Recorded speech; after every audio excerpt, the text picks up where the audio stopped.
วันที่22วันนี้อากาศท้องถิ่นก็อากาศเปิดญาติโยมนะอากาศคงจะเปิดความอุ่นเหน็บหนาวก็พอสมควรที่ฟ้าฝนพังหลั่งลงมาแต่ว่านี้นะว่านี้เวลาสัก4 โมงเย็นแต่ว่าหลังจากที่ได้ขึ้นไปทางเหนือที่วัดดอยแก้วได้ไปร่วมในการสวดถอนปลูกพัทธสีมาวัดดอยแก้วตำบลแม่อายอำเภอแม่อายจังหวัดเชียงใหม่โดยพระเดชพระคุณหลวงพ่อพระเทพปริยัติได้มาเป็นประธานเริ่มพิธีการก็ตั้งแต่บ่ายโมงเป็นต้นไปคณะสงฆ์ที่อยู่ที่หั่นก็เริ่มสวดถอนก่อนสวดถอนสีมาก่อนโดยการนำของท่านเจ้าคุณพระราชปัญญาเวทีรองเจ้าวาดวัดท่าตอนพระอารามหลวงได้นำพระสงฆ์ทั้งหมด60 กว่ารูปได้พิธีสวดถอนถึงเวลาบ่าย2 โมงเย็นพระเดชพระคุณพระเทพปริยัติเจ้าคณะจังหวัดเชียงใหม่ก็เดินทางมาถึงก็ได้ประกอบพิธีตัดหวายลูกนิมิตแล้วก็สวดปลูกสีมาเสร็จแล้วก็ได้ถวายเครื่องทายทานเสร็จจากวัดดอยแก้วก็ได้อาราธนาพระเดชพระคุณหลวงพ่อจังหวัดได้เดินทางมาแวะที่วัดเสาหินตำบลเวียงเขต1อำเภอฝางจังหวัดเชียงใหม่ได้มาดูสถานที่ที่จะได้ประกอบพิธีอุโบสถถวายลูกนิมิตวันที่26พอลงรถ พอลงรถที่วัดเสาหินก็เข้าไปอยู่ในเต็นท์ประมาณ4 โมงเนี่ยญาติโยมฟ้าฝนพังหลั่งลงมาปวดโทษเต็นท์ก็จะพึ่งไปเป็นกำอยู่ในเต็นท์พอฝนซานิดหน่อยก็เข้าไปในอุโบสถก็เยี่ยมการต้อนรับพระเดชพระคุณท่านก็ได้ตรวจสถานที่ว่าควรที่จะได้ผูกพัทธสีมาก็แนะนำคัดราชวัตรคัดพงแล้วก็คัดอยู่3 ด้านทิศตะวันออกทิศใต้ทิศตะวันตกแล้วก็ทิศเหนือนี่จูเอากำแพงถ้าทักลูกนิมิตก็จะคือประธานฝ่ายคฤหัสถ์อยู่ข้างนอกกำแพงอยู่นอกกำแพงยืนบนเก้าอี้หรือโต๊ะตั้งมานั่งไปเห็นลูกนิมิตได้ตอบว่าปาสาโนพันเตเป็นทิศไปเฉพาะด้านทิศเหนือก็เจ้าวาดพระบดีการสมจิตตลอดถึงคณะกรรมการวัดผู้ดำเนินการก็คงจะจัดการวันนี้วันพุธเรียบร้อย2 วันอันนี้หลวงพ่อเจ้าคณะจังหวัดได้แวะตะวานะหลังจากที่ฝนซาแล้วหลวงพ่อจังหวัดก็เดินทางกลับประมาณ5 โมงบ่ายไปขังฝนพักพังที่วัดเสาหินเนี่ยประมาณ1 ชั่วโมงญาติโยมนะประเฮบตกตะวานี่ฝนก็ตกดีประเฮบตกบ่นักที่บ้านข้างเสาหินทางเหนือนะหันเขาเก็บกินเฮ้ยเก็บประเฮบกินวะประเฮบก็ถือว่าความเย็นของอากาศสะสมไว้บนฟากฟ้าตกลงมาเป็นก้อนถือว่าตกลงฟากฟ้าก็เอามากินแก้โรคแก้ภัยก็แล้วแต่และได้ทราบข่าวทางบ้านห้วยงูนอกห้วยงูกลางห้วยงูในหลายที่ ฟ้าฝนลมแรงทำให้ปึ้งนะปึ้งบนหลังคาเรือนบนอย่างต่างๆอันนี้ก็ทำเกิดความเสียหายหลายที่เสียหายหลายที่เพราะฉะนั้นความเสียหายทั้งหลายทั้งที่นั่นก็ต้องพัฒนาบ้านเฮาบอกอีแต่จังไม่ญาติโยมเนอะจังไม่เขาส่งลายส่งอย่างขึ้นมาตั้งฝางนี่นะโอ้จังไม่เสียหายนักเลยเฮาหลังคาปึ้งต้นไม้ก้นนมระเดระนาดนี่ฟ้าฝนลมแรงในช่วงหน้าฮ้อนนะยาฮ้อนญาติโยม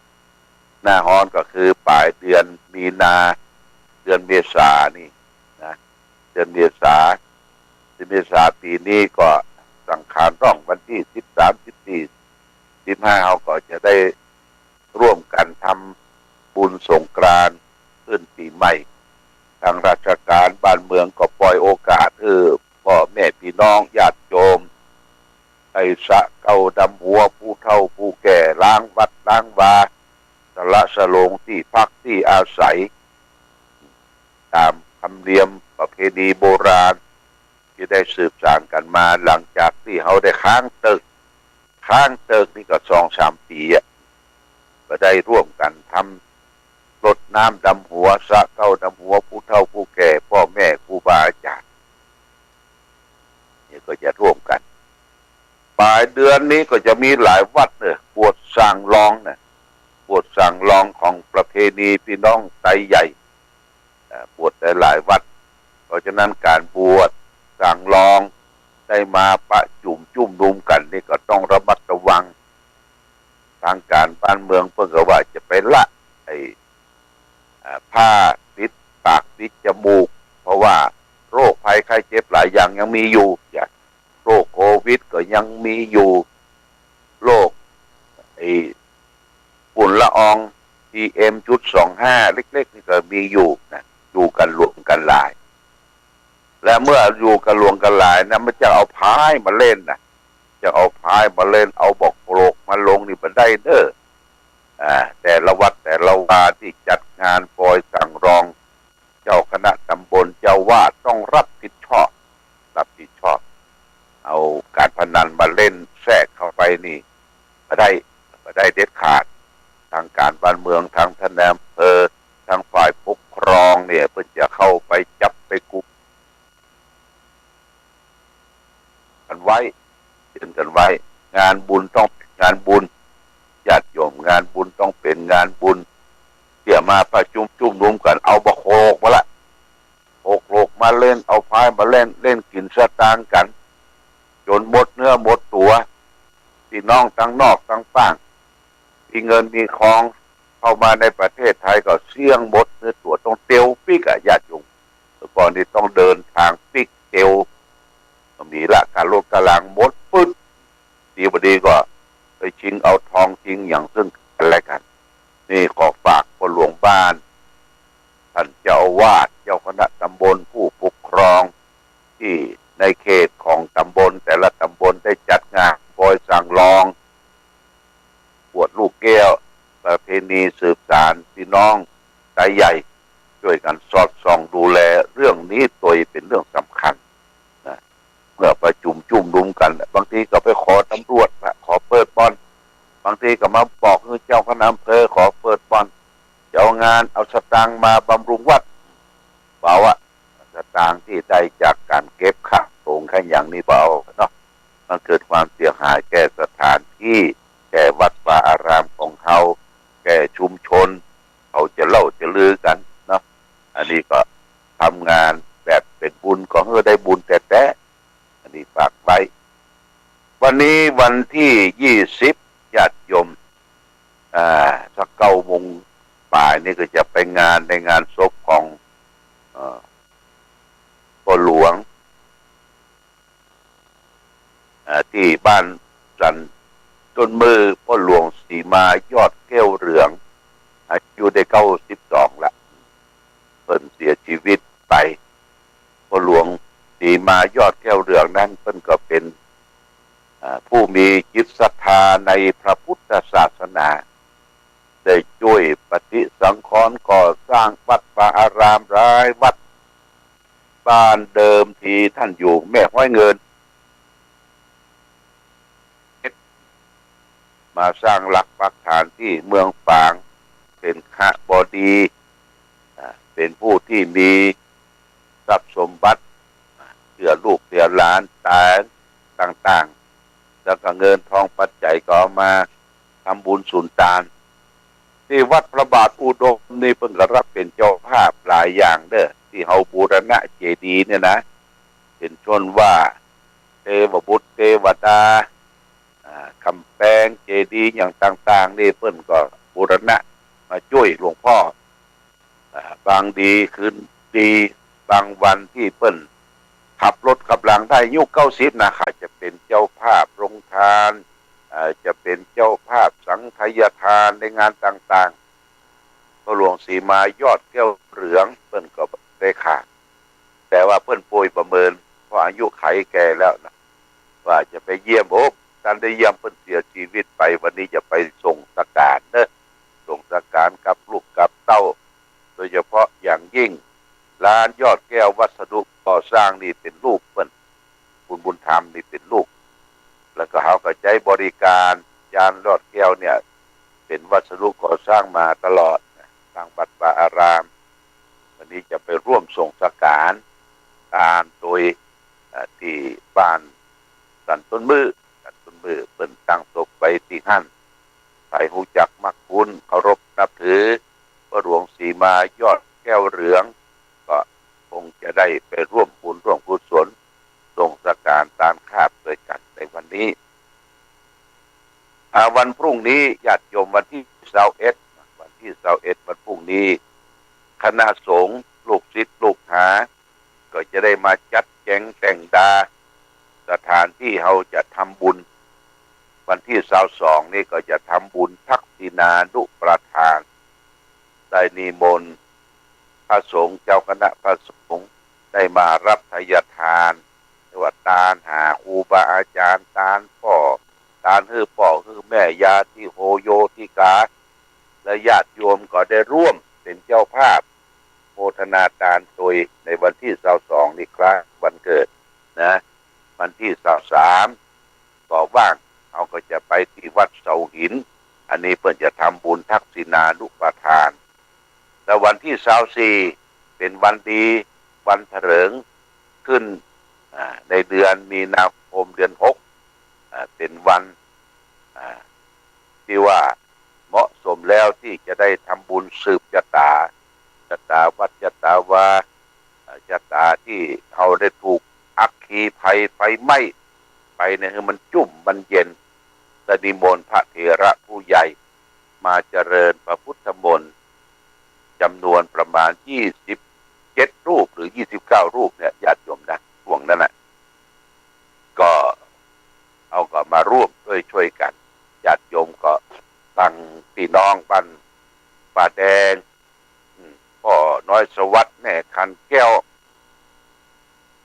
บ้านป่าแดงบ้านหลวงก็จะมาตั้งคงจัดตาฮื้อแล้วก็ทางชมรมผู้ปฏิบัติธรรมประจำวันเสาร์แม่ทั้งหลายทั้งปวงก็จะมาแปลงขันผูกมือขันผูกมือบายสีเอาขันเอาอย่างไปเรียบร้อยแล้วนะจะแปลง3ชั้นนี่หลวงพ่อฝีมือคนบ่เก่าโบราณเนี่ยเพิ่นว่าโอ้ดีได้จัดได้ทำช่วยกันแต่งดาในวันที่23เนอะ23สวยดอกสวยอะไรอย่างต่างๆนี่ก็แม่หลวงพุ่นบ้านแม่งอนเพิ่นจะมาจัดทำสวยดอกสวยหยักและโมทนาเนอญาติโยมสาธุชนที่เป็นเจ้าภาพไทยทานในงานที่จะตามอุทิศส่วนกุศลในวันที่22นั้นก็มีดังต่อไปนี้การอุทิศนายมานพสุทธเสนา1 สังนางสายใจหันตระกูล1 สังอุทิศคือแก่พ่อพญาฝางพระนางสามผิวแม่นวลน้อยคุณผานิชสุวรรณเมฆก็ ก็อุทิศให้แก่พระครูศรีเนียมสุวรรณเมฆพนานปทุมวงเพ็งแล้วก็เจ๊แดงกิติกุลนี่ก็อุทิศส่วนกุศลให้แก่บิดามารดานายเอกชัยพรหมแพทย์หรือไอ้น้องขับรถนี่หนึ่งสังก็จะตานให้แก่บรรพชนคุณระพีพันธ์เรือโยหนึ่งสังก็จะตานให้แก่บรรพบุรุษคุณนิพาพลโตอันนี้แม่ครัวก็จะตานให้แก่พ่อแก่แม่เด็กชายณัฐพัฒน์แช่เกาเด็กหญิงนัชชาแช่เกาอุทิศให้นางสาวโยธกาแช่เกานะนี่ก็แล้วก็มีแม่เรนูบุญธรรมนางสาวสศิธรปทุมเมฆหนึ่งสังนี่อุทิศให้เจ้ากรรมนายเวรแล้วก็ที่โทรศัพท์ก็มีพ่ออ้วนแม่บุญยวงบ้านสันปะคาหนึ่งสังนี่ก็จะได้ตานให้แก่บรรพบุรุษตอนนี้ก็ได้รับมาแล้วประมาณ9 สังนี่สังตำบลอุทิศเนี่ยวันที่22แล้วก็วันที่23สังใหญ่นี่สืบชะตามีนานมนุษย์สุทธเสนา1 สัง 3,000 บาทนางสายใจหันตระกูล1 สัง 3,000 บาทคุณกนกพิษชัยนาร้านนานาพันธ์สัญชาย1 สัง 3,000 บาทพร้อมเลยจะทำข้าวมีเมืองใส่กล่องมาถวายในโรงทานวันที่24โดยโมทนาสาธุสำหรับโต๊ะจีนนั่นก็มีแม่ขันแก้วปันหมอก1 โต๊ะ 1,000 บาทแม่นวลน้อยสุวรรณเมฆ1 โต๊ะ 1,000 บาทคุณผานิชวณิชยานนท์1 โต๊ะ 1,000 บาทพระอาจารย์กิติศักดิ์กิติโสพโน5 โต๊ะ 5,000 บาทแล้วก็ร่วมกินร่วมทานในงานทำบุญหลวงพ่อแหม 5,000 บาทเป็น 10,000 บาทนะส่วนห้วยงูในส่วนเมตตาธรรมพระครูขันติสราภิรักษ์เจ้าคณะตำบลเวียงเขต1วัดสารนิคมหนองตุ้ม 5,000 บาทนี่เป็นโต๊ะอาหารนะแล้วก็ร่วมในงานทำบุญแห่ม 5,000 บาทเป็น 10,000 บาทแล้วก็6ชมรมผู้ปฏิบัติธรรมประจำวันเสาร์1 โต๊ะ 1,000 บาทโมทนาสาธุกับญาติโยมท่านสาธุชนร่วมกินร่วมทานในงานทำบุญอายุครบ71 ปีพบวันที่22เนี่ยญาติโยมวันที่23 24เนี่ยก็จะขึ้น72ละเนาะ72เขาก็ทำบุญสืบชะตาปีนี้บ่ได้นิมนต์หลายเท่าใดญาติโยมเพราะว่าเขาจะไปทำบุญใหญ่กันปีหน้าพุ่นเด้อปี2567อันนั้นอายุจะได้72 6 รอบ12 6 72อันนั้นก็จะได้ตามเสนาสนะวัตถุต่างๆที่ได้กึดกินกึดตานสรีตังวัดพระบาทอุดมทางทิศตะวันตกเขาก็จะแปลงโรงครัวหอฉันญาติโยมชั้นเดียวกว้างขวางเป็นกิจลักษณะแล้วก็จะได้ตานเจดีย์ที่บูรณะตานอุโบสถตานทุกสิ่งทุกอย่างที่เขาได้ช่วยกันจัดหาจัดทำตังโบนนี้คิดว่าวิหารพระเจ้าระแขงนี่คงจะตันมุงซ่อมแซมบำรุงก็คงจะได้ตานพร้อมกันนี่ก็แจ้งญาติโยมท่านสาธุชนทั้งหลายกำเบื้องรอนคู่ญาติโยมกำเบื้องรอนคู่ที่ศาลาได้รื้อลงมาเนี่ยที่หลายร้อยแผ่นญาติโยมบ้านใดที่จะใช้กระเบื้องรอนคู่ห้องเล็กยังเป็นสภาพที่ดีเมื่อฟ้าฝนลมแรงปัดเอาหลังคาบ้านมาเอาได้เนอะแบ่งกันเท่าที่เขามีความจำเป็นและต้องการ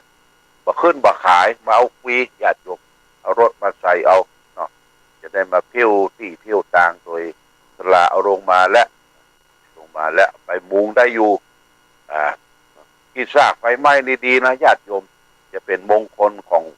วัดวาอารามที่ไปปกไปตุ้มไปห่มคือแก่พ่อแม่พี่น้องศรัทธาที่ถูก ลมพัดลมปาในช่วงเดือนมีนานี่ก็ดีนะที่เราต้องการที่จะได้กระเบื้องร้อนคู่ห้องน้อยซึ่งได้ใจเป็นสภาพที่ดีอยู่เอาไปคัดไปสีเอาไปทาสีแหมไหมก็จะเป็นไหมละญาติโยมคุณภาพใจได้อยู่อันนี้ก็มาเอาเนอะแบ่งกันไปใจอันนี้หลวงพ่อก็มาได้คิดเอาสตุ้งสตางค์แต่ประการใดอาจจะบูชาเหียบแผ่นละ2-3 บาทก็ได้เพื่อเป็นโทษเป็นกรรมแผ่น5 บาทก็ได้เนาะนี่ก็เป็นการบูชานี่มันถูกลูกที่แจ้งเนอะหมู่บ้านต่างๆที่หรืบนดอยนอนแลก็ดีอ่างคางก็ดีพี่น้องที่อยากจะได้กระเบื้องเก่าที่มุงวิหารพระเจ้าละแข่งเนี่ยนะไปมุงบ้านมุงจองที่มันถูกฝนฟ้าฝนลมแรงพัดพาเนี่ยก็มาเอาได้มาแจ้งจำนงประสงค์หรือจะเอาคนเดียวเนี่ยแบ่งกันไปใจมันจะได้เป็นประโยชน์แก่ศรัทธาญาติโยมสาธุชนทั่วไปบูชาให้น้อยเพื่อเป็นมติเอาบูชาอาจจะ100-200แล้วแต่เราก็ถือว่าเป็นการบูชาเอาของวัดมาไปใช้เป็นประโยชน์นี่ก็แจ้งญาติโยมทั้งสาธุชนทั้งหลายรับทราบเอาละวันนี้รายการธรรมประทีปส่องกลางได้มาพบกับญาติโยมท่านสาธุชนทั้งหลายก็พอสมควรแก่กาลเวลาขอความสุขความเจริญความดีธรรมจงบังเกิดมีแก่ศรัทธาสาธุชนญาติโยมทุกท่านทั้งหลายได้ประสบสุขโชคดีประกอบไปด้วยอายุวันนะสุขละเหมือนกันทุกท่านทุกคนรายการธรรมประทีปส่องต่างต้องขอลาก่อนขอผู้ฟังจงตั้งมั่นจิตหันษาด้วยธรรมะขององค์พระพุทธาได้นำพาให้เกิ